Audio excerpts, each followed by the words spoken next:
And we're talking UFC 289 with veteran MMA journalist, MMA Andy. How are you doing, sir? I'm doing fantastic. How are you doing? I'm doing great. I'm looking forward to this chat. Thank you very much for making this happen. I just reached out to you today and you said, hey, okay, so this is fantastic. I'm hoping to get your perspective and assessment on the Canadians' performance at UFC 289. That's Nunes versus Aldana. We had 6 Canadians competing, and all 6 of them won. And I'm curious Mhm. to know, we want to hear your thoughts. Tell us who competed and how they won their matches. And if you could walk us through it, I might pose some questions here and there as you lead us through. Sure. Overall, it was a dominant and incredible night for Canadian mixed martial arts. Just to sort of clarify a little bit what you said, I know what you mean when you said that 6 Canadians fought, but technically 5 Canadians fought, and then there's also Diana Belbiţă, who's a Romanian fighter. However, she does live and train in Canada at House of Champions with Career. So I call her our honorary Canadian, so she counts. So I'd say you're still right when you say 6 Canadians fought. Anyway, so the 6 Canadians that fought were Diana Belbiţă, Kyle Nelson, Jasmine Jasudavicius, Marc-André Barriault, Mike Malott, and I'm missing one I know already. And so much for me being an expert, hey? Who's the Did you last one? say Marc-André Barriault?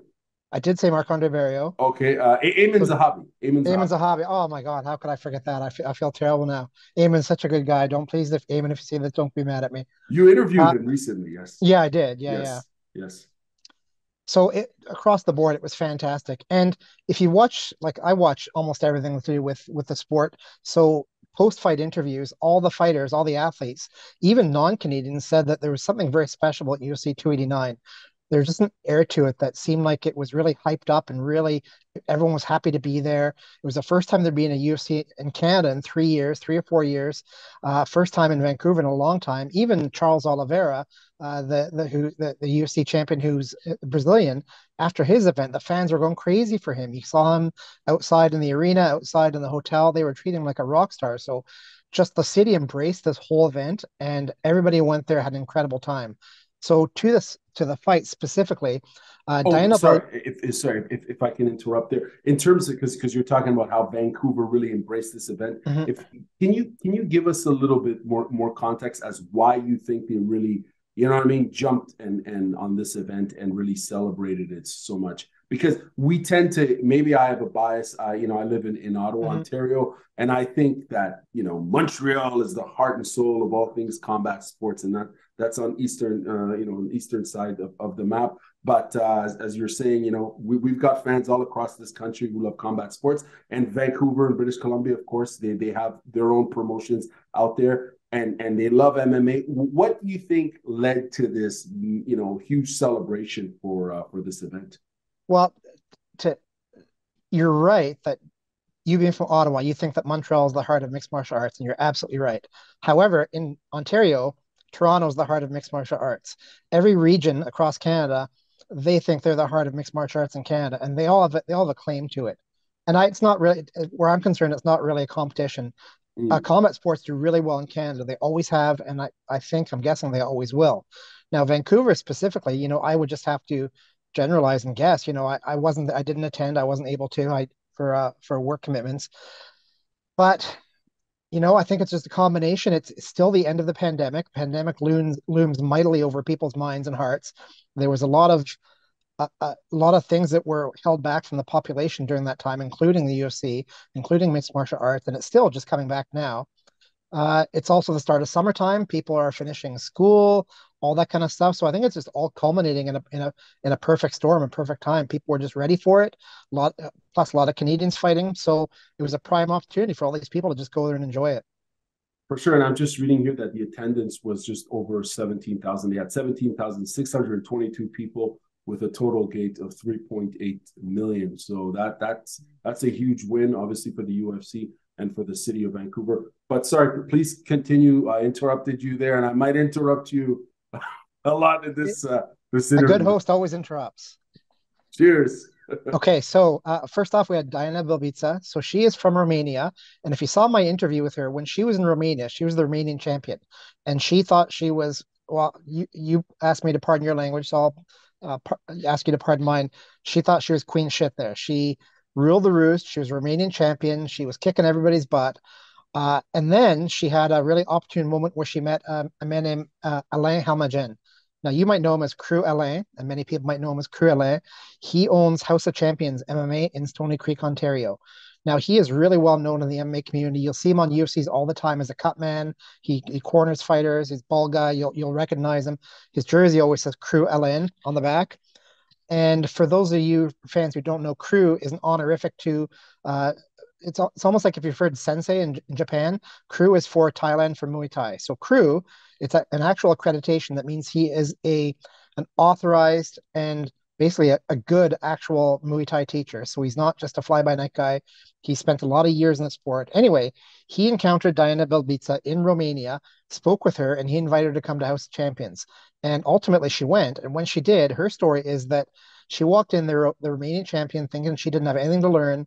And after 1 hour of sparring at House of Champions, she was throwing up into a garbage can and telling herself, what did I do? I don't know how to fight. So her coming Wow. here was an eye opener for her. She spent 4 years here now, and her skill set has been constantly improving. So as you saw on Saturday night in UFC, she fought Maria Oliveira, and she just dominated her completely. Diana is primarily a striker. She likes striking. So grappling and wrestling is still fairly newish. Like what everything comes to perspective, and it's all relative, isn't it? Because she has been doing like high level grappling and jiu-jitsu and wrestling for 4 years now, but there's people out there who've been doing it since they were 5 years old.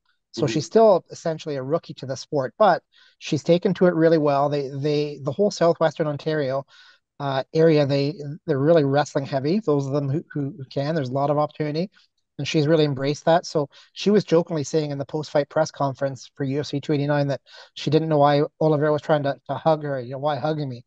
Because she's a fighter, she's a striker. She wants to punch, she wants to kick. So Right. I think she gets somewhat annoyed if somebody doesn't want to do that with her, but nobody smart is going to strike with her because she's an excellent striker. Anyway, she won her fight by decision. It was overwhelming. Oliveira was really tired toward the end of that fight, and Diana deserved that win.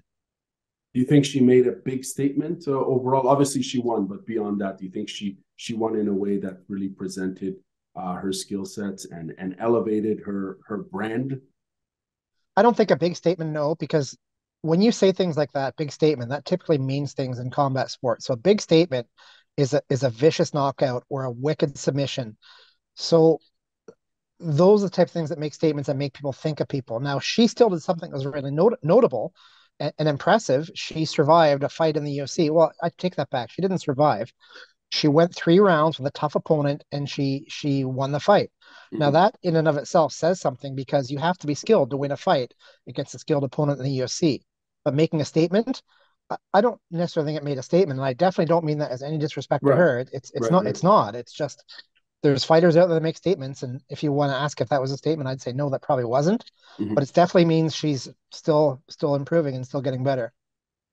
Right on. So we're moving on to the next match. I believe it's Kyle Nelson versus Blake Builder. Mhm. So Kyle is Diana's teammate at House of Champions, and Kyle's very unique where that he treats his training a little bit differently than a lot of fighters, where he's sort of mobile in two areas. So he's also in House of Champions much of the week, but on the weekends he goes back up to Muskoka, where he's part owner of Muskoka Martial Arts, and that's where he spends his training and his family time. So he's fairly religious. He goes to church every Sunday. And when I spoke with him a few weeks ago, he really clarified. We talked about this about how he's older now, and he said he's less selfish in that selfish, you might hear me say selfish and think that's also an insult, but it's not. I mean, all of us need to be selfish sometimes, right?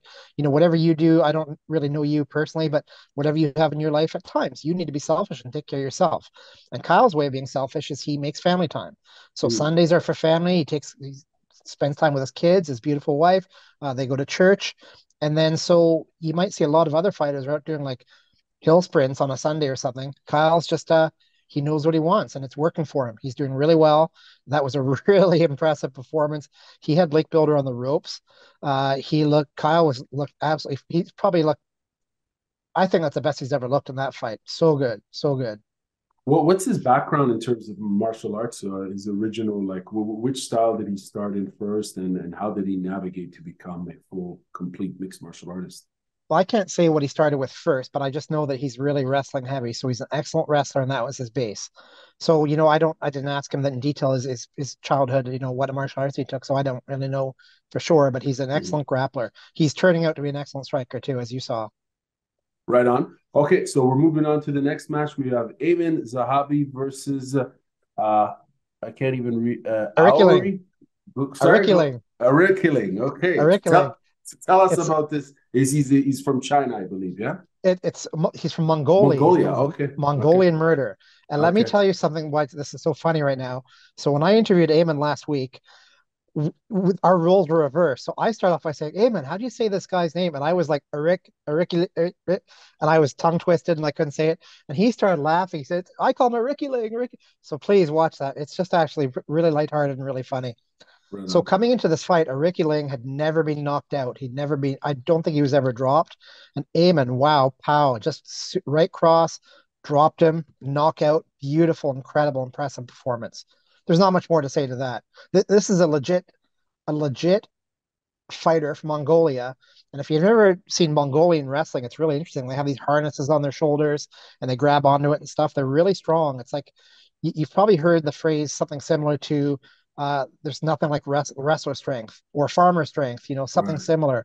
People that are just used to, they're not, they may be in the weight room, yes, I'm sure, but wrestlers are used to picking up their opponents with their whole body and scooping them on their shoulder and throwing them down.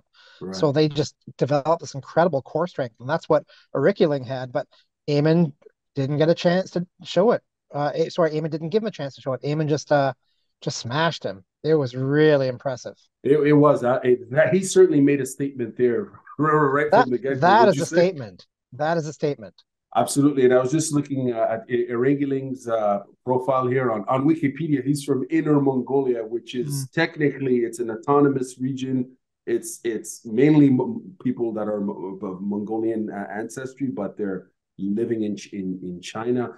And Okay. you're right. They have Mongolians have like various traditional styles of wrestling, but even when it comes to freestyle, Greco-Roman, and judo, and even sambo, they're a powerhouse Mhm. in international competition. So, did you think overall, as far as Zahabi here, what does this mean? What does this victory mean for him and his career or his standing in the UFC right now? Well, it's a win for him because the main reason is because UFC President Dana White loves exciting fights, exciting fighters. It's his main goal. This is not a secret. You can win 20 fights in a row, but if you're just pushing up a guy against a cage and controlling him, he's going to cut you. He's done it before. He did that to Elias Theodorou. Excellent fighter, lots of wins, but Dana didn't like the way he fought, so basically he was gone. So in order to stay in the UFC and to get those opportunities, you really have to stand out in some way.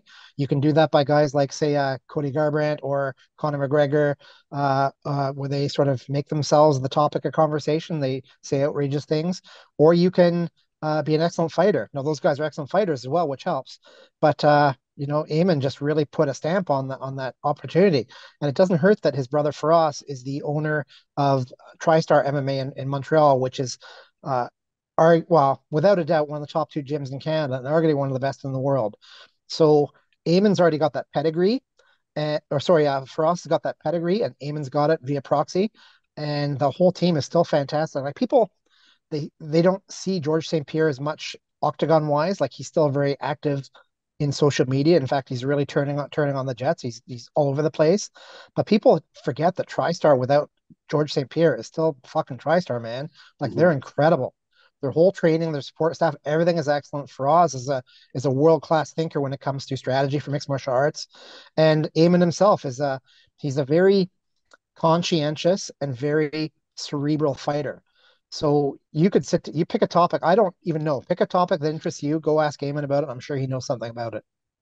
Very interesting. I'm curious if we could go back to the interesting point you made about Dana White and how he's looking for fighters and fights who entertain, for lack of a better words, if I could say. Mm. What are your thoughts on that, and how do you think that impacts athletes who are up and comers who really want to make that leap and fight for the Ultimate Fighting Championship? How does how does that change the formula for an athlete who's, let's say, a very tactical grappler, be a jiu-jitsuka or what have you, who plays the game well and doesn't, he or she has a striking background, but is not known to have that knockout power, would rather choke out an opponent or go for the armbar or just, play the game and win by points.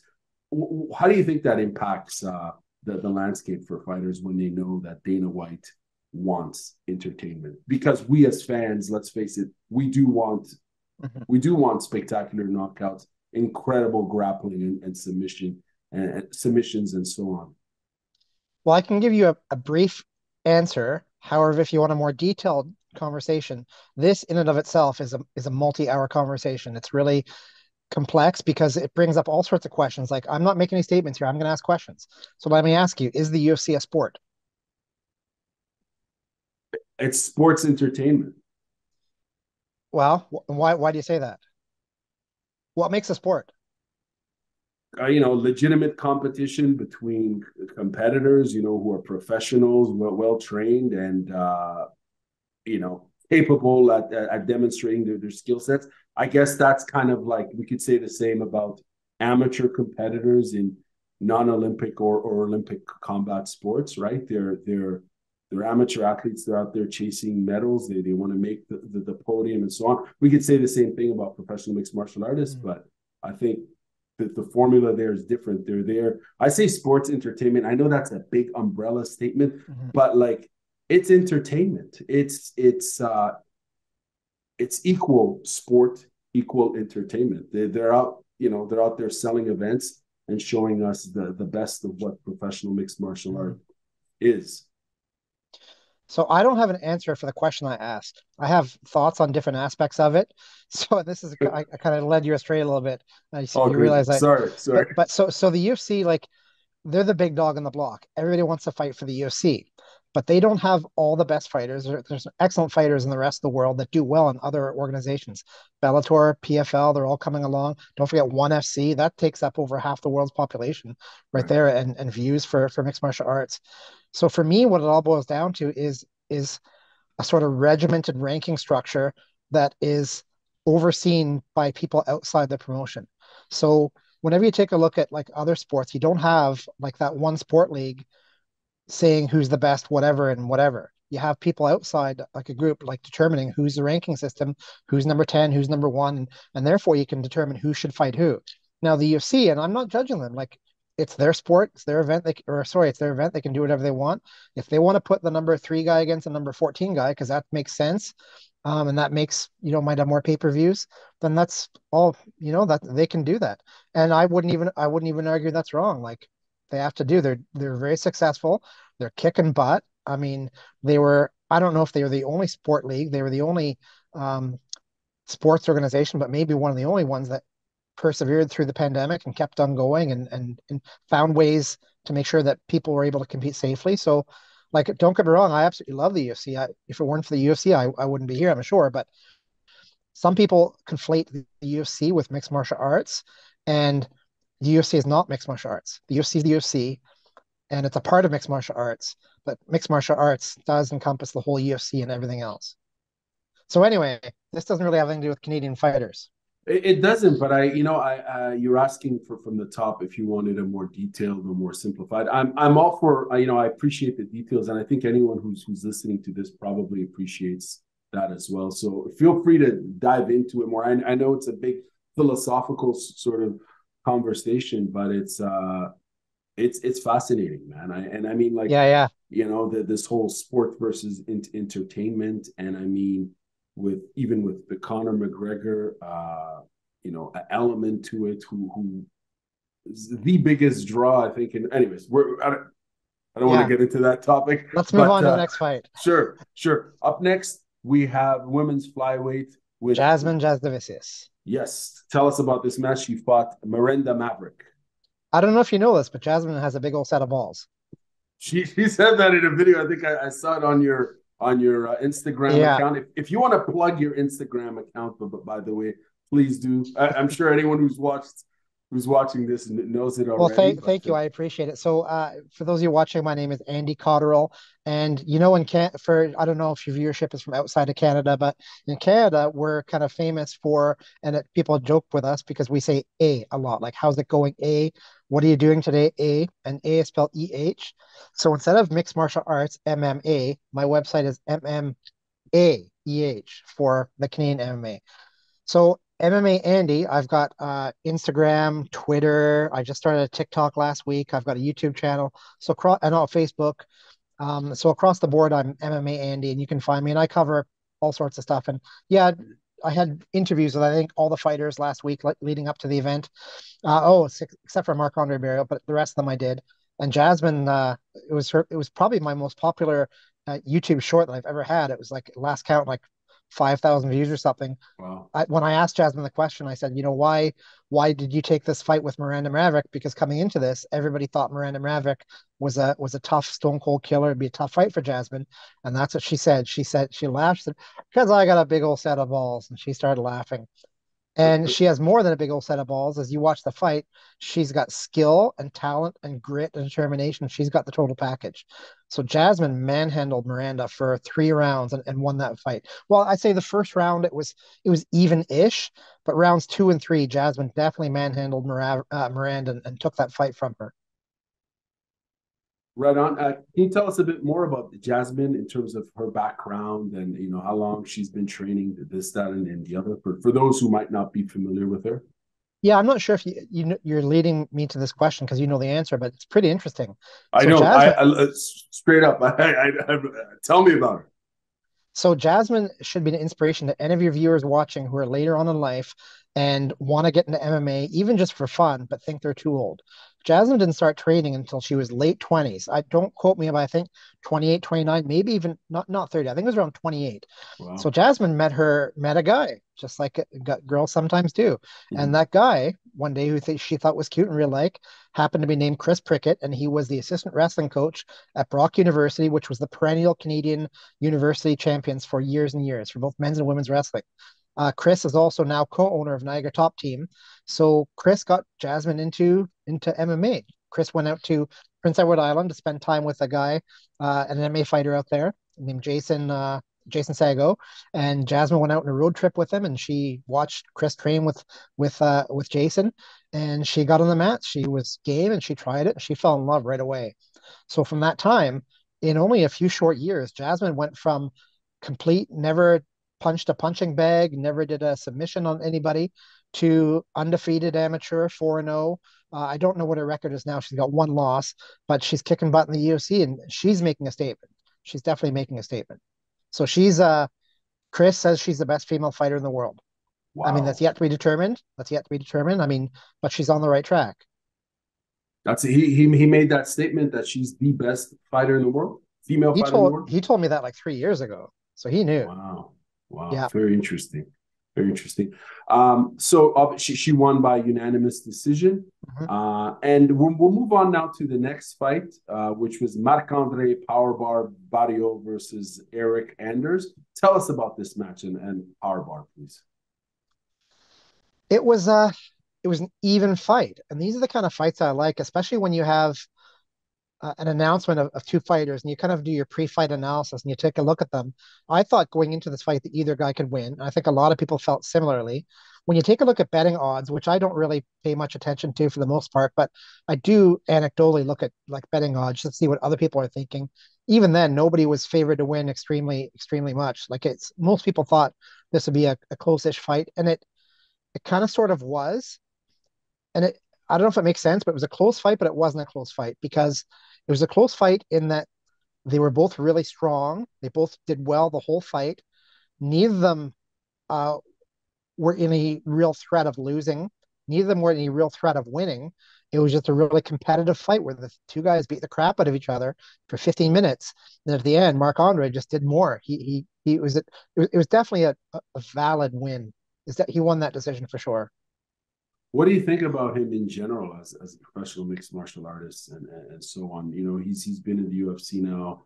I don't know how many times. What is this? His 8th or 10th or 11th fight? I should know the stat, but I don't. But he's been there many a times in many wars, and he's consistently shown that fighter, that fighting spirit, that heart, and that determination that he has. What are your thoughts on Marc-André Barriault? No. Well, some fighters I have the in on the knowledge because I spend time in their gyms and I watch them train but I've never personally met Marc-André. I've never been to his gym. I've never seen him train. So I can only tell you what I know from watching pay-per-views and whatever on the internet. So I don't really have any insider information. So therefore it's really tough for me to determine how good he is. Like Right. what he does, like full balls to the wall, going out 100% and putting on a war. There's almost nobody better. He does really well at that. Although it was 2 or 3 fights ago, he had a wicked submission win, same as him and Charles Jourdain at the same night. They both had some. Mm-hmm. I think it was rear naked. No, it was that guillotine chokes. It Yeah. was guillotines. Yeah, they both did. So that was like the one submission that comes to mind. But when it comes to what he does, that's what I'm talking about. When what Dana White likes, like Dana White likes seeing aggressive fighters walking forward, walking the other person down, throwing strikes, being aggressive. And Marc-André Barriault was incredible at that. Now, is that the best thing to do to beat every opponent? Probably not. But I don't know if at this point it matters because he's having success. He's winning fights.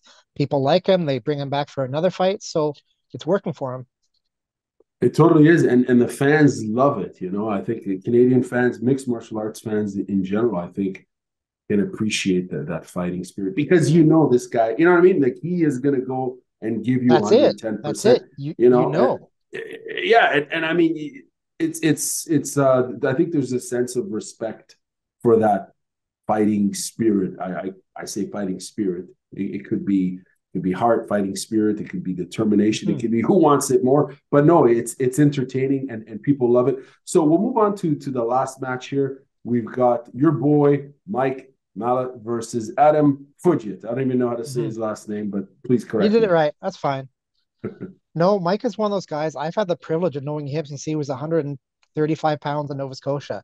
Wow. I gave him his first ever interview back at, I can't even tell you what year, like 2011 or something like that. Wow. And he thinks that's so cool because even if you saw my video last week, I had him and his brother Jeff, right, a hockey player for the Manitoba Moose. So after that, Mike commented that, "Oh, Andy, you gave my first interview, and now you gave my first interview with my brother because I think I'm the first person to get the two of them." Wow. Mike is just one of those guys who he's straight up. He's a winner. He wins. And there's probably what makes a winner. There's lots of stuff that goes into the ingredients of making a winner. There's skill, there's effort, there's perseverance, there's grit. There's also a little bit of luck, I'm sure. But everything that there is to make a winner, Mike makes sure he has it, and he works really hard to make sure he's a winner. And so every year I do an article on New Year's Eve resolutions of fighters. And in December 2022, Mike Malott's New Year's resolution to me was to have 3 fights in the UFC with 3 finishes. Now we're June 10th. He's got 2 fights in the UFC with 2 finishes and plenty of time to get that third one, maybe even a fourth if he pushes himself. Mike is just one of those guys where he just finds a way to win and he does it really quickly. Like don't quote me on this because once again, I didn't really prepare too much for this interview, but I think the majority of his wins are come in the first round too, if not all of them, something crazy like that. Mike just wins and wins, and he knocks them out and he submits them. I was cage side at Extreme Cage Combat in Halifax, I think in 2013, when he won a fight in 15 seconds with a flying knee knockup, boom, guy was out. And his opponent's a really good guy, like they're friends, and they're friends now. And Mike doesn't like to bring it up because it's it's his friend, but Mike that's just that one example. He just keeps winning. And the fans love it because he's really vocal, he's outgoing. And if you saw last year, one of his fights, he won his fight. And then in the cage, he was being interviewed, and he mentioned that, people should go over to his Instagram. And the crowd just immediately started booing him. They're really displeased with him, hyping himself up. And then Mike continued and said, "My coach's family has an emergency. His child is having a lot of medical issues. If you go to my Instagram and contribute to the GoFundMe," and boom, just like that, the crowd went from booing to cheering, and he got a lot of goodwill out of that one little talking point. So it's life-changing. His coach got a lot of money. I don't know exactly. It's been a while since I've looked, but it was life-changing for them, I'm sure. And Mike is just he's also one of those guys where people don't know him. I get how you might look at him and think that he's like a frat boy kind of thing. But I don't think that's fair to him. He's young, he's 30 years old. He's good looking. He's got the body of a Greek god. He's got a great smile. He's got great hair, everything. So people, it would be, I understand it'd be easy to look at him and not like him. But really, I'm telling you, there's absolutely nothing to not like about Mike Malott. Just a fantastic human being overall. He's kind, he's generous, he helps people out. Um, he's just the good kind of guy that you want to see win, and he's winning, and I'm happy for him. And he cuts an epic promo, which is fantastic Yeah, for people who love the, you know what I mean, the mic work. I think it's integral. I don't know, maybe I have a bias, but I was just looking in terms of submissions. So he has 10 wins, 6 of which have come from submissions. You're right. So everything from arm triangle choke, guillotine chokes, you name it, arm bars as well. So he's versatile, and that's very, very interesting. And I think would it be fair to say he made a statement? 100% made a statement. Yeah, Speaking of, especially. sorry, go ahead.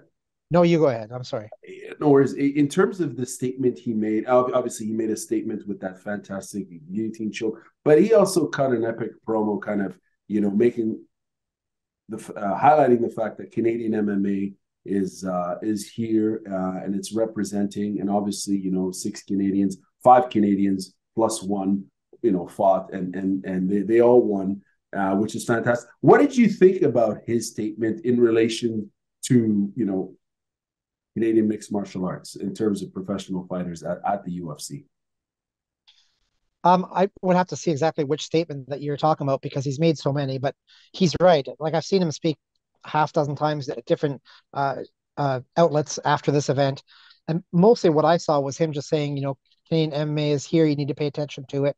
And I don't think anybody could dispute what that statement after UFC 289, where we went 6-0.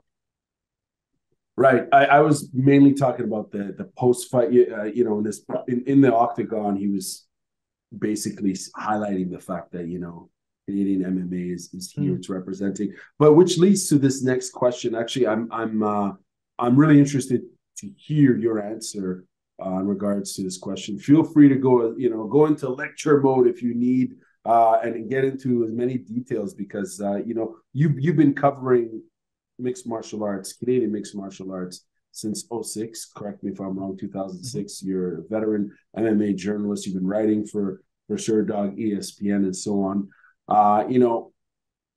From your perspective, how has the Canadian professional mixed martial arts landscape changed when you look back to the mid 2000s to now, the 2024s, 2023s, 2024s, and so on? Well, when you specify the Canadian landscape, I'm going to throw it back and say that I don't think the Canadian landscape is any different than other landscapes, especially the United States, when it comes to the attitude towards mixed martial arts. I think there's been an evolution in the mindset of the general population. And Canada, the US, I'm sure other countries, it's very similar, where it went from like an outlawed thing that people did, and it was, John McCain famously called it a human cockfighting, Right. where people sort of scorned it and didn't think it was real. ESPN for the longest time didn't want to touch it with a 10-foot pole. And I remember when Dana White, when he got the ESPN acknowledgement that they were going to start covering the sport, he was absolutely thrilled, as a lot of us were, because it sort of gave acknowledgement that the UFC is here and it's real. And you've also seen that in the general population, but there's levels too, right? Like everybody knows what football is. So like your grandma knows what football is. Even if she's never seen a football game, I'm not talking you specifically, but anybody watching, your grandparents know what hockey is. They know what baseball is. My mother, who just passed away 2 years ago, rest in peace, even up to the very end, she would ask me about this wrestling thing that I do, which I don't think she quite got, that what mixed martial arts, what she didn't know. Like my parents used to live in Vancouver Island, and there were billboards. And I visited them the once, and there was a billboard for like a tough man competition, like just a brawling in a bar or something like that. They just beat each other up. And my mom said, "Oh, look, that's what you do, isn't it?" I'm like, Mom, not really, but so like it's not fully integrated into society yet, but I think it's still moving forward, and it's not stopping. So that's great. Most legitimate sports outlets now, if not all of them, it's not something I really look into, but I think all of them sort of recognize that the UFC, in particular, and mixed martial arts, is a sport and something that people love and they want to follow. So it's in a good spot. I think it still could go a little way, especially when it comes to just sort of inserting itself into the hearts and minds of everybody, but I'd say most people know what it is now. I know we're going a little bit over 30 minutes. Is that okay? Let me check my battery on my tablet. Oh, Okay, we're laughing. I'm not in a rush. perfect. Let's go. Awesome. Just to follow up, in regards to the quality of Canadian mixed martial arts, athletes, competitors, coaches, that whole ecosystem, how has it evolved from your perspective as a journalist and writer who's been covering it for X amount of years? How do you think it's evolved? Well, it's evolved in the most incredible organic way that you can think of. So back in the day when the UFC first started, for your fans who might not know, the UFC was billed at the start as being like the ultimate test to see who could win of which martial arts discipline. So you would have a straight boxer against a straight jiu-jitsu person, against a straight wrestler, against a straight sambo guy, against all these different individual martial arts. And the goal was to see who would win, who would dominate. And the first UFC, I think the first three of the first four UFCs was Brazilian Jiu-Jitsu and Royce Gracie.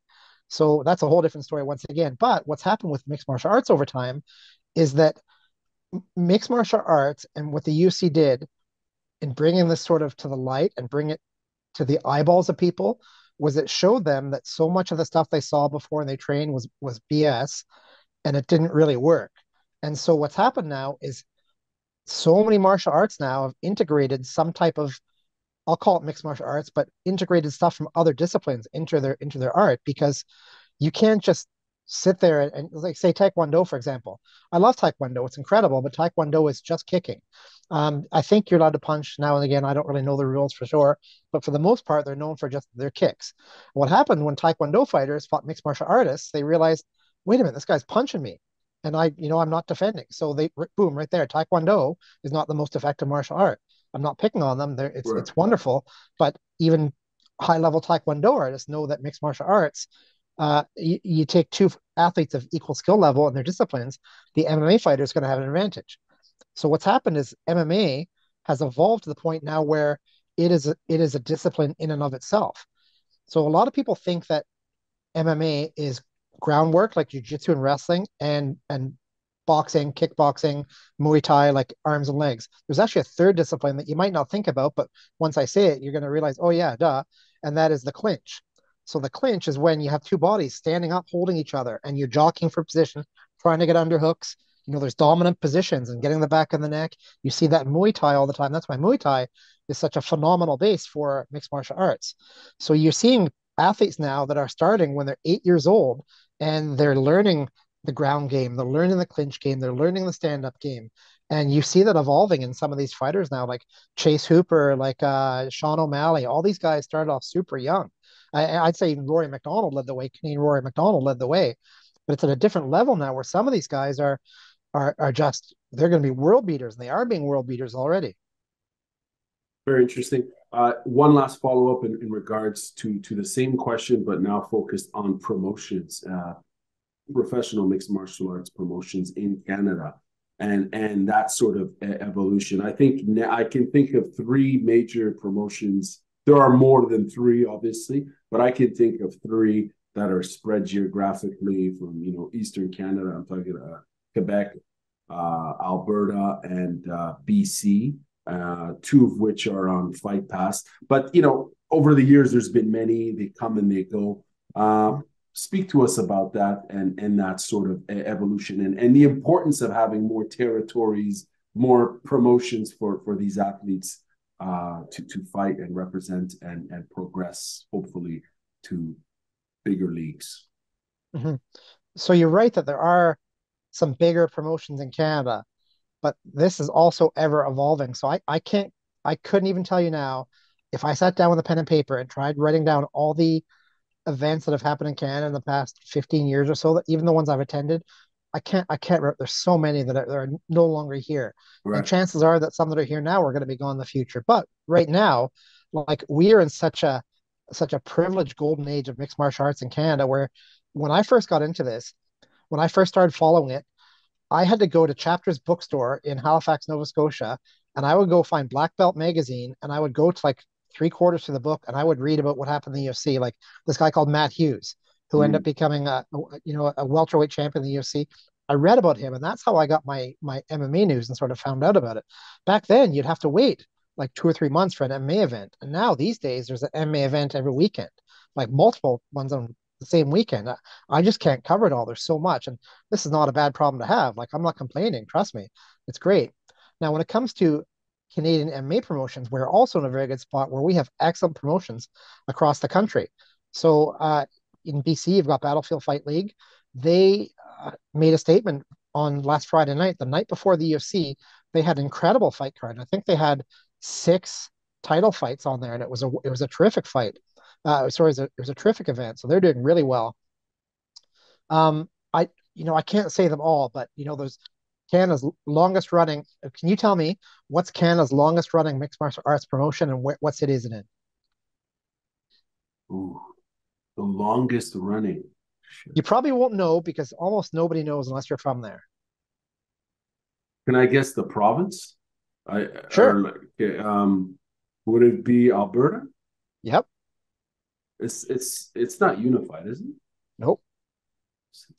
Unified is fairly new. Right. Good. Tell us, please.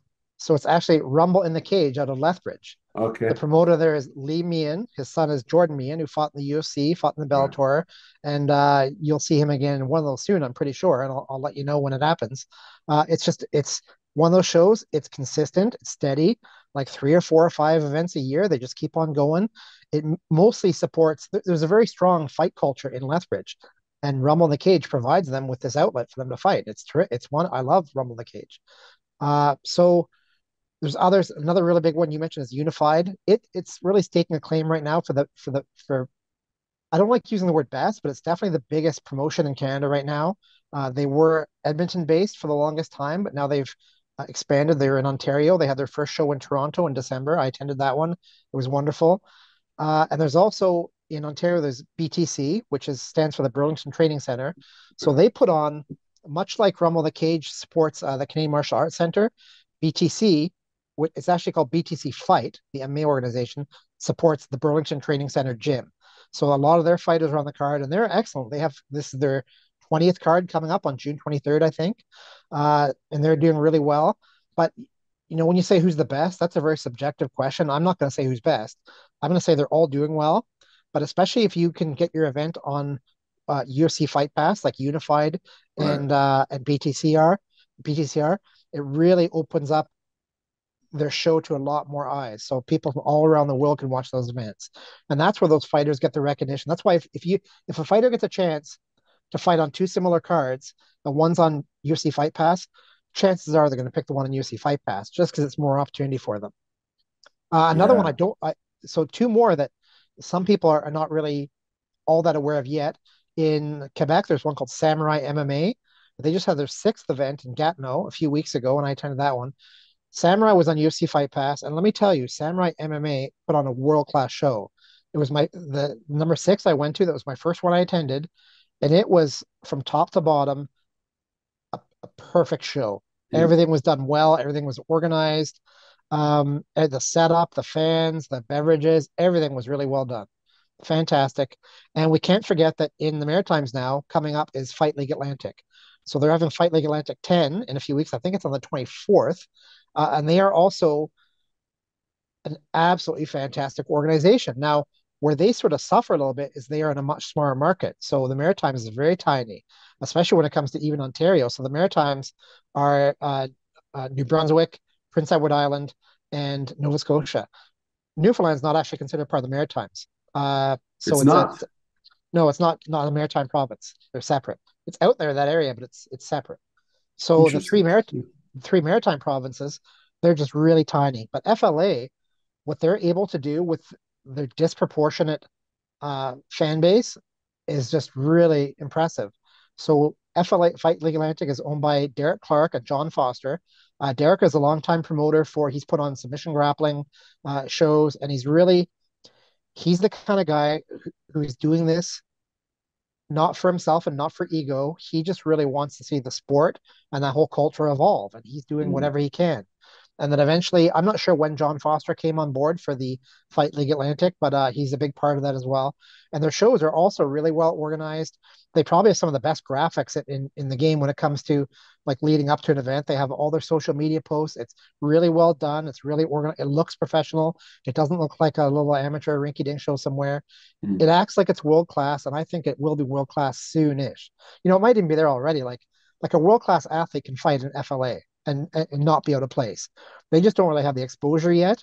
They're not And on some Fight Pass, are they? No, I don't. No, they're not in Fight Pass. Hopefully, they will be.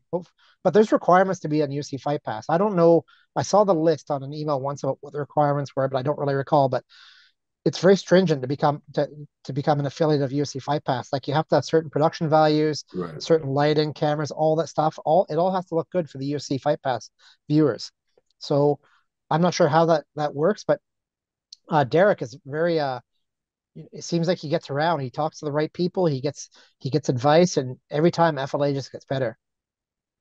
Very interesting. I think we could probably like that topic alone, those three questions, I could probably sit here and talk to you for another hour on because there's so many follow-ups and even in terms of content, be it book, articles or books, that whole topic of the history of these promotions is, I know it's very niche when I say this because it's hardcore fans, whatever, but there's an element of like that history that is really integral to the sport here in Canada. And man, hopefully you'll start writing about.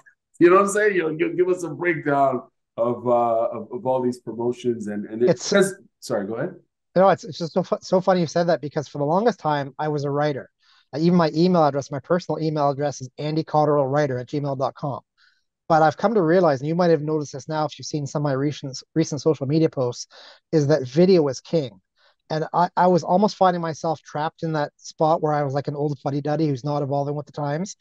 I would interview a fighter and spend like 45 minutes interviewing them with my little audio tape recorder, and I'd go home and I'd transcribe it, I'd write out an article. That's just not time effective for me Mm. anyway these days because you didn't get the views. I didn't get the views anyway. But now you can do something like a YouTube short. I did that YouTube short with Jasmine where she said, I've got a big old set of balls. Boom, 5,000 views in a day. So, like, for me, I'm really investing heavily into video now. So, there's a lot of ways I'm going about that. And just that's the way I'm going to go. I might, I'm sure I'll be writing more things occasionally, but writing is not going to be my focus anymore. Fair enough. No, I could totally see that video is always going to be king, absolutely, as content. But I think there's still a market for maybe not a big market for old school documentation in the form. You know what I mean? Like of where I you're do. telling stories and all that because there are different audiences and stakeholders. I think there's people right now doing their PhD dissertations on various combat sports topics, and they need reference material. And I think you know what I mean. Having that sort of video material is great, but in terms of like the history of promotion on the pro wrestling side, we see that there's a lot of articles and oh, not articles, books that kind of talk about pro wrestling and different territories in Canada and US, etc. So, but anyway, so we'll maybe we'll do another interview on these sorts of topics because they're very I'm interesting. down, brother. Yeah, All you gotta do man, is give me a call. for sure. And I want to. There's another big one here that I want to ask you about because you're just talking about recording on your audio record, interviewing fighters on your audio record, transcribing, and drafting, producing that article. Let's talk about journalism, MMA journalism, particularly obviously here in Canada. How would you describe the current? I tend to use the word landscape a lot. The current, you know, combat sports MMA landscape, and from what you've seen as it's evolved over the years, because you're a veteran journalist, you've seen many come and go. You've seen different initiatives as far as how we communicate to fans and inform them on events and athletes and so on. What are some, I guess what I'm asking you, what are some of the challenges? First, the evolution, and tell us about some of the challenges of doing what you do as a veteran MMA journalist. First of all, when it comes to categories of journalists, I would say that right now we're basically broken down into two categories. And what I say might sound a little derogatory at the start, but it's definitely not intended to be, and it's not. I embrace it. So you have professional journalists, like say, let's say Aaron Bronstetter from TSN. He does a really good job. Everything he does is professional. It's excellent. But when TSN's contract with the UFC is over, in a year and a half, or something like that, if TSN chooses not to pursue that and extend that, I don't know that Aaron Bronstetter is still going to be an MMA journalist. He's a journalist, and once again, I haven't spoken with him about this specifically, so I don't know. I might be wrong. Maybe he loves MMA. But when you take a look at somebody who works for a big sports outlet like him, and before him there's Joe Ferraro for Sportsnet, and maybe Neil Davidson from the Associated Press. Those guys actually have good, well-paying jobs. He might laugh at me if I say he's got a well-paying job, but for some people, just the thought of being able to write or do something as a journalist for MMA, it's a dream for them. And say Aaron, he's one of the few in Canada who's actually making a living doing that. So props to him. Now, the other category that I'd say even I fall into, is even still after all these years, is that of an MMA fanboy. Like you heard that said before, I'm sure in the Oh past, and yes, of it's course. sort of Yeah. it's a derogatory term. Well, it's not. MMA fanboys are no different than other fanboys in other sports or other genres. We get into it because we love it, because we absolutely are obsessed by it, and we want to know everything about it and do everything about it. Like when I got started out, I worked for Sherdog for a whole year at one point. And then Christmas time came around, and I got a letter and a Christmas card in the mail from Jeff Sherwood, who's actually he's Sherdog. Jeff Sherwood was Sherdog, that was his nickname. So I got a Christmas card from him and his partner Garrett Poe, thanking me for my work in the past year, and they sent me a check for like a whole bunch of money. And I was like, "What? I'm getting paid for this?" I'd worked for a whole year not realizing I was getting a paycheck. I never asked about Wow. it. I just assumed. So that was a great gig. Like for those few years, well, those bunch of years I worked for Sherdog, I got paid really well. I also had a lot of output for them. But that's atypical for other MMA journalists. Like um, most people, especially when I started my own website, MMA, I don't make money. Like, I don't know what people think, but I'm not rolling in the bucks. The only money that I see is the money I spend on gas to go to events or hotel rooms or anything like that. That's all the money I get. Right. And that's why I'm really making a push right now to try to get monetized on YouTube. So if you're watching this, please with sugar on top, subscribe to MMA on YouTube. If I get 1,000 subscribers, then I get like, I don't even think it's much. I think it's like a few pennies here and there, but come on, man. Like even just paying for my server fees, my website, it'd be really nice to have.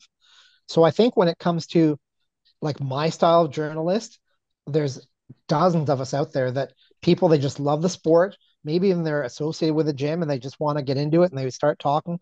They all get started some way. You know, they start off really at a basic level and they progress. Some drop out, some keep on going. I'm just fortunate. I'm guessing I'm probably the longest going one right now. Mike Russell's also has longevity too, but I don't really know that he does a different thing. He's more of an investigative journalism and he does it really well. Um, yeah, anybody, this is the thing that was so beautiful, especially in the day of the internet, that anybody watching, if you love this kind of stuff, if you're a fan of the UFC, if you're a fan of MMA, just do it. Like send an email, send a message, send a private message to a promoter, say, hi, this is my name, this is where I live. Can I please attend your event and cover the sport? Chances are they're going to say yes. Like it happens. Like even if you take a look at all the podcasts happening right now, so many podcasts are popping up for MMA, and it's really popular. And they're just messaging these fighters, and fighters are saying yes because they want to get exposure, and it's a great opportunity. But just I warn you, or not warn, but I caution you, if you're going to do it, make the decision right now. You can decide right now you're going to do it, but take some time. Take like a week and just look at the landscape, do your research, review, find out what you think needs to be done to be a to put on a professional face to do a good job. You don't want to look there, go up, show up there looking like a dummy. It's fine if you're uneducated. Uneducated is one thing because you can Mhm. become educated. You can learn. Like that's Right. where people think that the word ignorant is a pejorative, like it's an insult. No, I'm ignorant about a lot of stuff. It just means I'm not educated about a topic. Do you know what happens? If I want to be educated about that topic, I'll educate myself and then I'm no longer ignorant. So you can go into this process and sort of get into it and be uneducated. That's fine. Educate yourself, learn as you go. People, if you walk in there saying, hey, I'm brand new, I'm just trying my best, and could you help me out? All those fighters are going to help you. All those promoters are going to help you. I'll help you. Message me. I'll give you advice. If you want to get in it, just get in it and do it. And who knows where you might end up someday. Solid advice, and you've raised a lot of interesting points. If I can ask a more general question, what do you think the role of these journalists, and you use the word fanboys, and it is what it is. I don't think that's an offensive term, and so some people might throw that around. But what do these people, what are their expected outcomes? Why are they doing what they're doing? From your experience and opinion, what is the role of these journalists slash content creators when it comes to combat sports? Now, this might be the most contentious question you've asked all night, and I don't think you realize it yet. What a can of worms you've opened. Uh-oh. Because no, it's fine. It's good to talk about this kind of stuff. So I can't tell you how many times I've seen an MMA journalist show up to an event and go straight to the beer cart, have a beer, 2, 3 beers over the course of the night, and they're laughing, they're joking on, they're cheering on fighters, they're just having a great old time. That's not the role of a journalist. Like, it's no secret that I'm associated with Niagara Top Team. It's my home gym. I'm a longtime member there. I haven't gone there currently in like 6 months or something, but in my heart, I'm still a member of Niagara Top Team. Everybody I interview, whether they're Niagara Top Team or somebody who's fighting Niagara Top Team, they need to know and have faith that I am looking out for their best interest. So you're never going to see me at an event giving even a Niagara Top Team, or even say if my best friend was fighting, I would not be encouraging them. I would not be, showing that I'm supporting them at all. It's got to be totally, totally, totally equal and fair, because you have to be fair, because if somebody's out there and they see that I'm um, paying more attention to somebody that's not them, and they think that I'm being biased, well, that's not good for me. Then they're never going to talk to me. Their team's never going to talk to me. They need to know that I'm, want to be there for them. And I am. So like, even if somebody's fighting a Niagara Top Team guy, I'll interview them. I'll talk to them. I'll be fair. I'll be honest. I'm not going to treat them any differently than anyone else. And I'm going to give them exposure. And I'm going to ask them fair questions. And if they have a hard time, they're struggling in the interview, guess what? I'm going to help them out. I'm going to guide them. I'm going to lead them to the right direction. That's what they should expect from a journalist. And once again, the can of worms. So there's a really interesting quote. I mentioned Amanda Mike Russell a short while ago. He posted something a while back that said that, and I've taken this to heart, in that if I'm writing what you want me to say, it's public relations. If I'm writing what you don't want me to say, that's journalism. So I'm in a weird spot now, because sure, I consider myself a journalist. I 100% do, but it's not like I'm like doing like a deep dive into hardcore investigative journalism where I'm going through dumpsters, getting out shredded documents and putting them together. I'm not doing all that kind of stuff. Like, most of what I do is entertainment. So if I put that to the UFC, I can also put it myself. So most of what I do is content creation and sort of entertainment in a way. But in other aspects, I consider myself a journalist. Like, I'll hold commissions to account. Like at weigh-ins, for example, I go to the weigh-ins. Like, most of these guys will not go to the weigh-ins. I go to the weigh-ins, and you know what I do? I've got a pen and paper, and when the weight's announced, I write down the weight on the piece of paper, and I publish that weight on my website. And if the commissioner says that, the guy's got to weigh 156 and he comes in at 156.2, I say, so he missed weight, and they're like, oh no, he made weight. I'm like, no, he didn't make weight. And they're going to say, well, you know what? We're going to put down that he made weight. And I'm going to go, fine, I'll put down that he didn't make weight, and we'll see who wins. The truth always wins. The truth always wins. And the role that I play is I let people know what's happening. I'm honest. I'm fair. If a Niagara Top Team athlete does something really shitty, it's going to suck. I'm going to hate to do it, but I'm going to write about it, or I'm going to publish it. And I'm not saying they would, because they're fantastic, but you know what I mean? You have to be ethical, and you have to make sure that you have the trust of the people, and you don't lose that trust, because once that trust is gone, that's not coming back. I'm really glad I've interviewed you, and I have a few more questions. But like, this is what you said is fascinating, because it's a big can of worms, but it's the type of worms that don't want to be in a can. You know what I'm saying? They want to be out there floating and swimming, and so on, because I think it's a very relevant conversation, quite frankly. And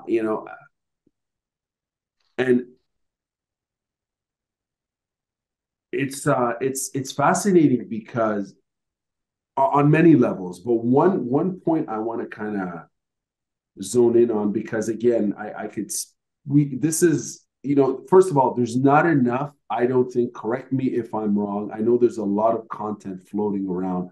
There isn't enough content within the Canadian combat sports milieu where people, journalists, content creators, whatever you want to call yourself, fanboys, etc., where they talk about how the news is spoken about, and the news is the sports news, the MMA news, and all these other combat sports. If you dabble in those as well, there's not enough of that sort of self reflection and being critical. And I think CNN years ago had a show.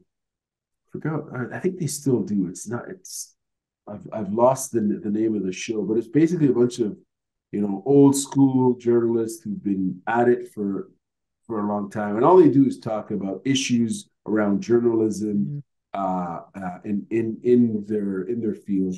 But anyways, so one thing I want to ask you about is, obviously you've opened the can of worms, and I'm trying to focus in on one topic, is the role of how educated some of these athletes are in terms of knowing the value of communicating with journalists, being proactive with journalists, for their best interest, of course, for their careers, the best interest, but also as a way to promote themselves and elevate themselves as competitors. How do you think, and this is the last question I'll ask them in regards to journalism, because it's journalism, but it's also / public relations, Sure. PR. How do you, we're going over the time, I know. Let me know No, if you want to. I wasn't checking the time, just checking my battery on my tablet. That's all. Okay. I'm good for a while. Okay, awesome. How do you think fighters have their knowledge, their media savvy, their media literacy as it pertains to social media, communications, marketing, you name it? How has it evolved over the years, especially for these younger fighters who are, like 18, 19, 20, who've grown up with a smartphone or tablet, who've been connected to the interweb internet, pardon me, Al Gore. They've been in it to win it for a long time. And, how do you think the game has evolved for them? Because they come with that arsenal of digital skills and media literacy, and they know how to work their game. Well, this is a great time and a great opportunity for young fighters coming up because they literally have the world as their oyster. And that's an old timey saying that I'm an old man, so I know that one. But it basically means that whatever you want, you can get, but that's based on your effort and your input and how much perseverance you put into it. There's some fighters that are all in when it comes to social media. Take a look at Mike Malott, we talked about earlier on. I don't know how many times a day he posts on TikTok or Instagram or all that kind of stuff, but he's very active. He's getting fans. He's getting exposure that way.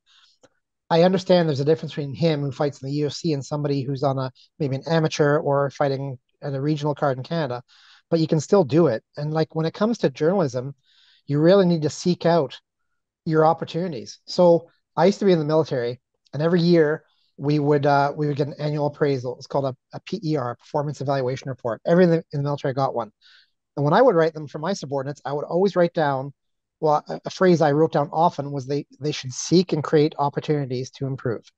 And I like that across the board, seek and create, because you can seek, put it in the perspective of a fighter.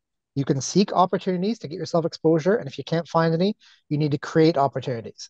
There's nobody else that can do it for you unless you have a manager. And even once you get to the higher levels, no, I was going to say something dumb. I'm not even going to say it, but it could be possible that you have a manager that's not doing as much for you as they could. Who knows? But a lot of people have great agents and managers, but most of them don't. They're on their own, so they need to do it. And I think they just expect it's going to happen. Like I can't tell you how many times I've reached out to fighters here and there, especially in Quebec, who always complain they don't get enough exposure. And I'll message them and I'll introduce myself, and I think they probably might know who I am or their team should know, and I just don't even get an answer back. So like, come on, man, like you can't complain that you're not getting exposure if you're not paying attention to the people who can give you exposure.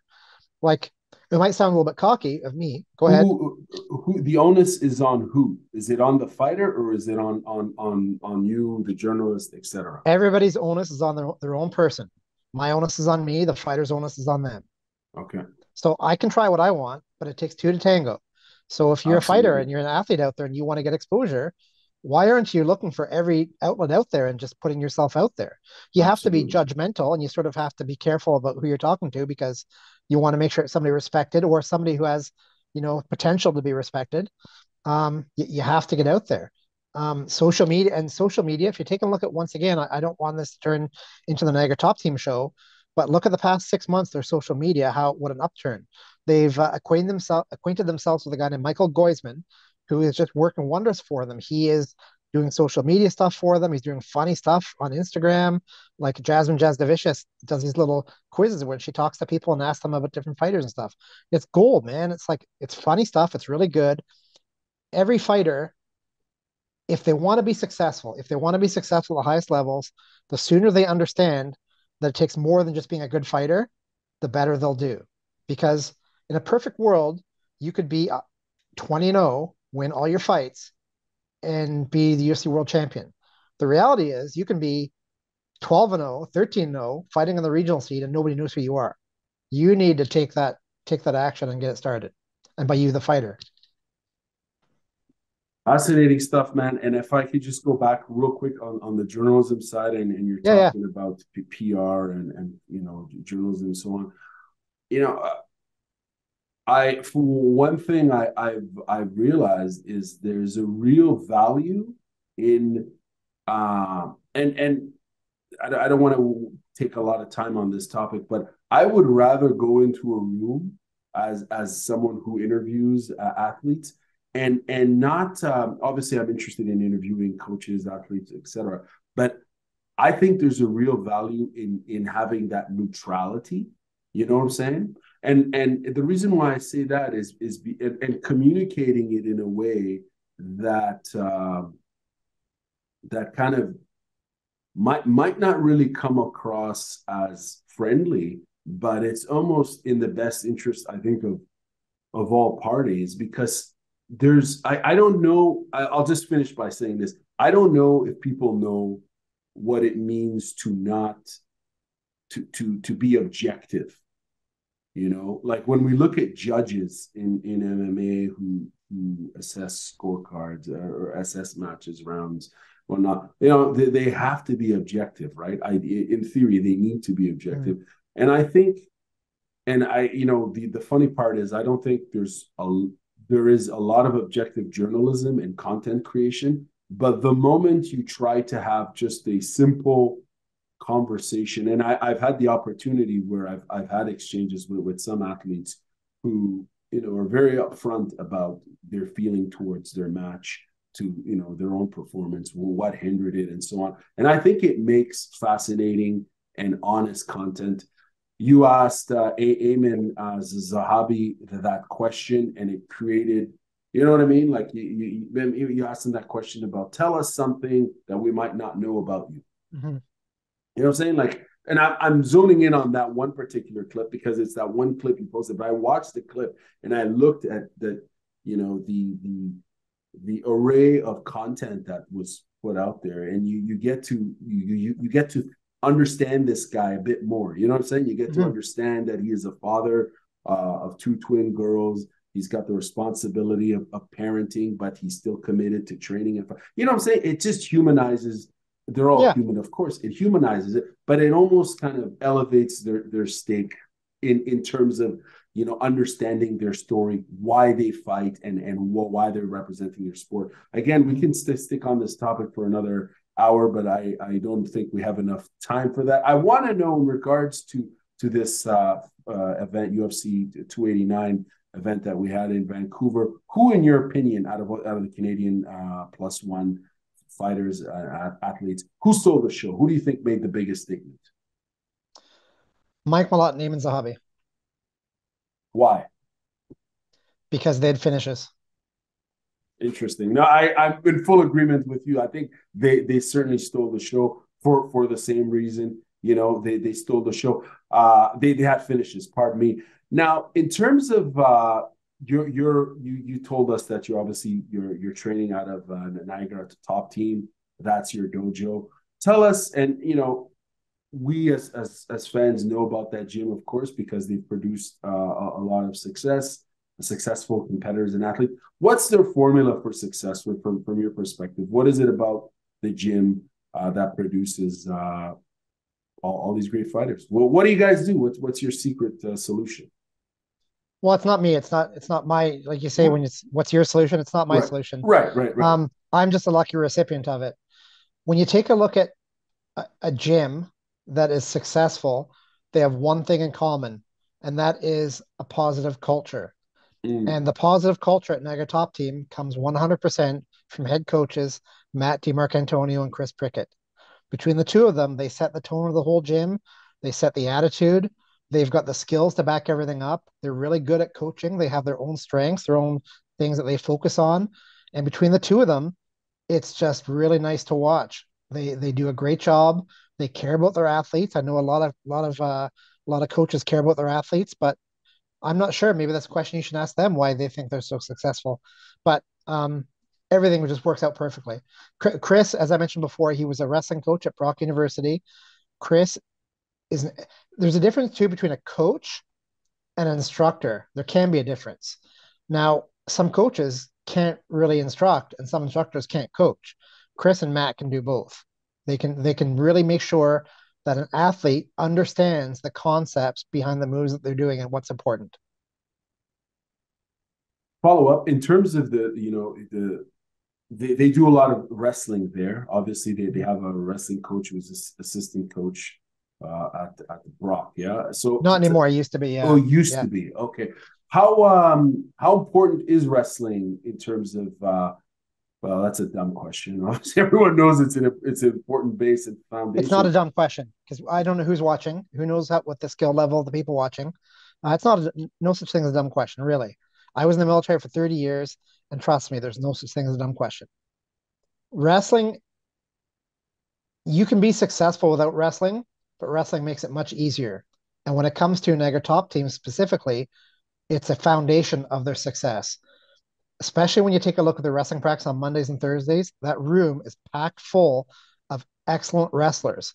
And if you're going to be there, you're going to get better. It doesn't matter. You get taken down 1,000 times in a month. Next month, you might only get taken down 995 times. Progression is inevitable, but you have to do it, and you have to be with people. I heard it said, who was it? Was it Aiemann Zahabi said that you have to train with people like a split. So like 30% of the time you have to train with people that you're better than. 30% of the time you have to train with people that you're better than. Or I don't remember what I said the first time, but sometimes you have to be the best guy in the room. Sometimes you have to be the nail where you're getting hammered all the time. And sometimes you have to be on equal footing because that gives you chances to experience all aspects of the fight game where you're either winning or you're losing or you're sort of neutral and trying to dominate. And Negatov team has so many good athletes in so many aspects. They all take their turns winning. They all take their turns sharing and learning, and they're just great. They're wonderful people. Right on. I'm sure I could ask you a few more questions about the team, but I'll move on, and wrestling actually, but I'll move on. Which up and coming Canadian mixed martial artist, not in the UFC or any other major promotion down south, should we be keeping an eye on? Which athlete or competitor do you think is really making a statement outside of the UFC or major promotions down south from your perspective? Well, already I should point out that we have three Canadians we already know are going to be in Dana White's Contender Series this summer. So we have out west, we have Kyle Machado, known as Bigfoot. He's a heavyweight. He's a fantastic fighter. So we'll see how he does there. I think he should do well, especially when it comes to the heavyweight division. There's not it's better now, but it used to be just big lumbering guys, not a lot of skill. That's evolving over time. Like the top heavyweights now are extremely skilled. Look at John Jones, for crying out loud. Kyle Machado is definitely in the running for being known as a skilled heavyweight. Now you move to the east, we have a female, Karine Laframboise. She's out of Brazilian Top Team Canada under Fabio Holanda. She's fought a lot in the Middle East in Dubai, and she's done really well. So we should see her do well. Then we also have Mateo Vogel, who fights under crew Jeff Harrison in Ottawa, where you are. So he's also a stud, man. Like he's a killer. So those three for sure. I think they've got a really good chance of opening some eyes and doing really well in the Contender Series, but you'll know when I do when they get that chance. I think Karina's fighting August 5th, I think. And I think, I'm not sure if we have dates for the other two guys yet, but yeah. Other than that, and it's a weird question because I get asked this all the time. Like, I get asked which fighter could make it to the UFC, and I say that's the wrong question to be asking because the UFC, as we know, gives many, many, many opportunities. So many fighters have made it to the UFC, but not lasted long. They've made it for a fight, two fights, maybe three fights, and then they're gone and you never hear from them again. And they always struggle to get back. The more important question is who could make it to the UFC and have the skill set to have them succeed and stay there. Mm. And without trying to avoid the question, Canada has so many fighters that would do well in the UFC already. Like you pick a province, you pick a gym, they've all got fighters who would do well. Well, people don't understand. And like, forgive me, do you train? Not at the moment, no. Okay. So, but you probably have enough knowledge to know that almost every gym across the country, there are stone cold killers in there that you will never see them fight in the UFC. You'll never see them fight in the regional scene. You'll never know their name. But they are in there training with those UFC fighters, training with those Bellator fighters, training with those PFL fighters, and putting them through their paces and beating them up. There's people out there that are scary skilled, and it's just a fact of life that they're out there. Not everybody wants to fight Right. professionally, right? But they're out there. So when you take a look at that, so we've got all these fighters who are so skilled all the way down. We have a lot of fighters who do well in the UFC already. Fascinating. Obviously, I know Matteo Vogel. I've seen him fight and compete, and I've interviewed him, and he's awesome, man. He's made consistent statements, and I'm looking forward. This is not me being biased, folks. I'm just saying, as a fan, I'm looking forward to to seeing him fight. On the heavyweight side of things, are you familiar with Javad Majou? Yeah. We're Facebook friends. Yeah, he. What are your thoughts of him? I know he's only fought. I think he's only fought once in professional mixed martial arts. But what are your thoughts of him as a heavyweight? I'm just plugging in my MacBook. What are your thoughts of him as a professional mixed martial artist in Canada? I don't really have any thoughts at this level. 1-0 doesn't really say anything. You can have a pedigree, you can do really well. Like I think he's a wrestler, right? So Yeah, really, he's a judoka. He's a former Olympian. He's competed internationally. He's got an incredible. Well, I'm asking the question and then I'm answering. but I want to know. You tell me, Bro. please. I think Educate me. I think he is probably. I'll say it. I think he's only had one fight professionally, but I think he's probably the best professional heavyweight MMA fighter in Canada, predominantly because of all that experience that he's brought in from his years of judo training. Obviously, now he's doing Brazilian jiu-jitsu, he's doing mixed martial arts and so on. But I think with all those assets, all those years of training and competing internationally in judo, which on the amateur side of things, I think this is just my opinion, folks. I'm not an expert. I'm just a fan. I think judo is the toughest combat sport out there in terms of amateur, Olympic or non-Olympic. I think it's judo. The stats would say that, but that's a different debate or conversation. And I think for him as a heavyweight, coming here, cross-training, willing to develop and augment his game, and he's not ignorant. He's adding to his skill set and arsenal. I think he has a lot of potential. I think. I don't know. I don't know what's going to happen. Can't predict the future. But good God Almighty, you're talking about the clinch and getting up close, man. This dude will reintroduce people to the laws of gravity. He will slam dunk a human being. Yeah. And it's I don't know. Well, I'll leave it at that. they say that in judo, you're not actually throwing your opponent; you're throwing the world at your opponent. That's it. And it's just it totally. And I mean, it's so let's put judo and wrestling in the same category in terms of their transferability as a great foundation for MMA. And I think for someone because he's competed at that high level, he comes with a lot of experience, high level pressure, in terms of being able to mentally focus.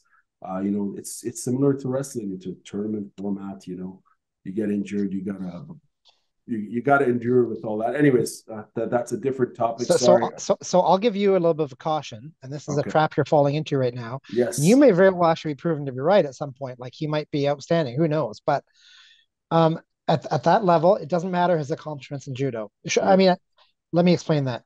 Sure, it matters when it comes to giving him a step up against other competition. Mm-hmm. But you've all heard the saying, it's all, they all think they have a chance until they get punched in the face.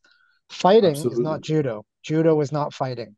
So at one fight, as impressive as he may have looked, I haven't seen him fight. And Right. once again, I'm not a naysayer. I'm not saying he's not good. I'm just saying I don't think one fight is enough to know how well a prospect may be. There's so much more to be discovered. You need to find out. Can they go for 15 minutes with hard cardio? Can they deal with somebody who you throw down a judo throw and you get him to the ground? Like, okay, what then? Are you going to hold him there? You still have to submit him or knock him out. Can Right. they submit them or knock them out? Can they strike for 15 minutes? What if they can't get him down? What if the other guy is really agile and gets out of the way of your clinch? A lot of questions need to be answered before you start thinking this guy's a world beater. Now, if you're right, you can replay this video in like 5 years and it's like, see, I told you so. Oh, yeah. No, I'm not the sort of person who would do that. But no, you're all those points in full agreement. I'm speaking. By the way, just if I can clarify, I meant within the context of Canadian MMA at that heavyweight level. I don't think there are athletes with that caliber of skill set and experience. Do you know what I'm Okay, saying? would he beat Ben Tynan? I don't even know who that is. Okay, I think you just answered your own question. I I So I if you can't even tell me who the other heavyweights are, then how do you know this guy's going to beat them? He might be that outstanding. Like he's outstanding, I'm sure. I have no doubt. I believe you. right. And one of the sort of one of the reasons why I say that is when you have so many different profiles of professional mixed martial artists. You've got a whole new generation of fighters who've come in through the IMAF system, let's say International Mixed Martial Arts Federation system. You know, they're moving up the ranks, they're training as juniors, as cadets, etc. They're getting that international experience, and from there they're crossing over to if they decide to go pro, they go pro, and they end up doing really well because they've been exposed to the global sort of experience of mixed martial arts from every corner of the world. Every country or region brings something, right? And when you're exposed early, you know what to expect, you know what to work on and develop. And so I am of the opinion, when I say this about Javad Majoub, is when you have athletes who are former Olympians, and it doesn't mean it could be wrestling, it could be boxing, it could be taekwondo. If they've been doing this sport since they were 5, 6, 7, 8, that 10,000 hours, Malcolm Gladwell, if they put in so much time training, and let's say they quit, they become junior national champions and they quit. Even then, let's say they stop doing their sport. I say that is a tremendous investment, in their physical endurance, their physical strength, their technical knowledge of their sport, and just the psychologically they're tough, so they come in with that. Sure. Vis-a-vis other profiles where you've got guys who are coming into the sport or gals who are coming into the sport with no background in anything. That's it, who do extremely well. There's a diversity of experiences, right? But I'm just saying, like, if you're going to be fighting against someone who's an Olympian, I just think, like, when you look at Triple C, when you look at even Gable Steveson, I think Daniel Cormier. Exactly. That's an excellent one. Dan Henderson, all these guys, and even Cormier and Henderson, it's not like they made the podium at the Olympics or the world for their sport. But damn it, they were out there fighting. They were fighting at that level. So it's just, I'm saying it in terms of that transferability of skills. It's a scary proposition when you're fighting someone who is a silver medalist in boxing. and you're going in there to fight. You could see the dichotomy of differences. But that again is another debate or conversation we should have. I have one last question for you, and it's actually a post I saw on your Instagram, where you mentioned that it was your birthday recently, and that you had reached X amount of views on YouTube. Tell us about, happy belated birthday, but tell us about the achievement in terms of reaching a broad reach of fans on YouTube, Instagram, and so on.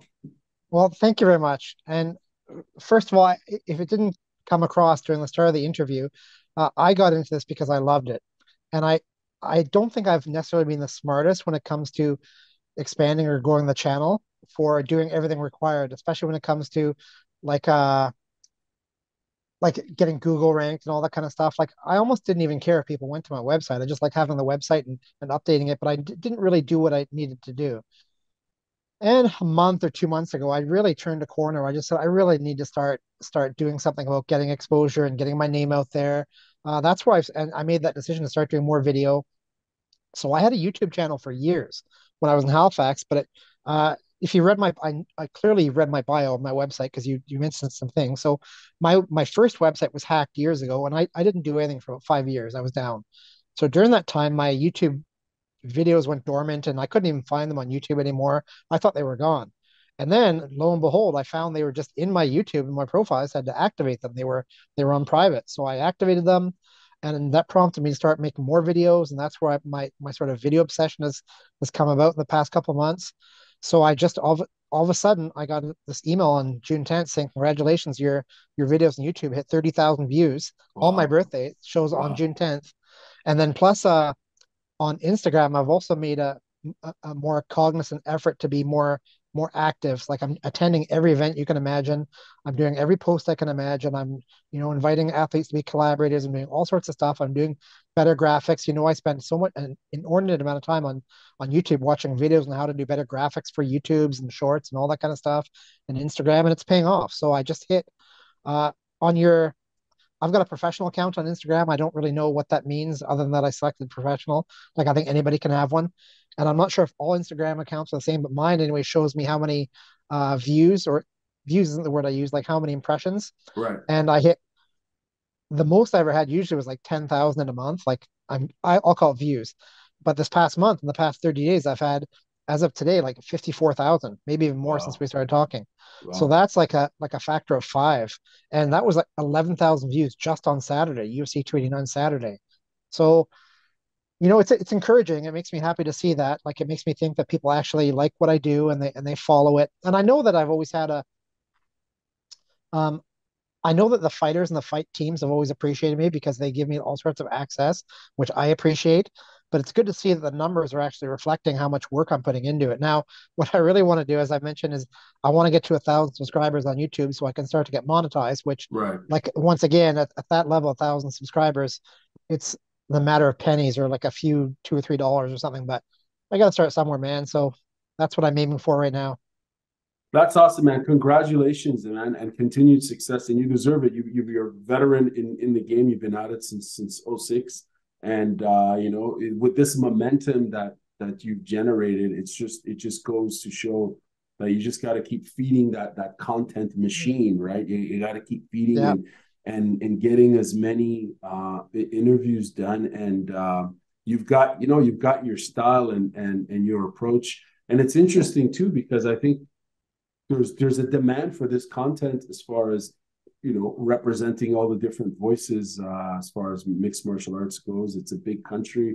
You mentioned four promotions, that are active. So there's different strategies there to dabble and explore. But yeah, I want to once again thank you very much for your time, and I'm definitely going to be following up with you with particularly on some of these topics of when it comes to the landscape as it's evolved, its history, and issues around sports journalism for MMA and promotion, because I think there's really so much there to explore. Maybe we'll extend the invitation to other people, whether it's journalists, content developers, whatever people will want to call them, to kind of have, you know what I mean, an open exchange and even conversation, dialogue or debate and so on. But thank you very much.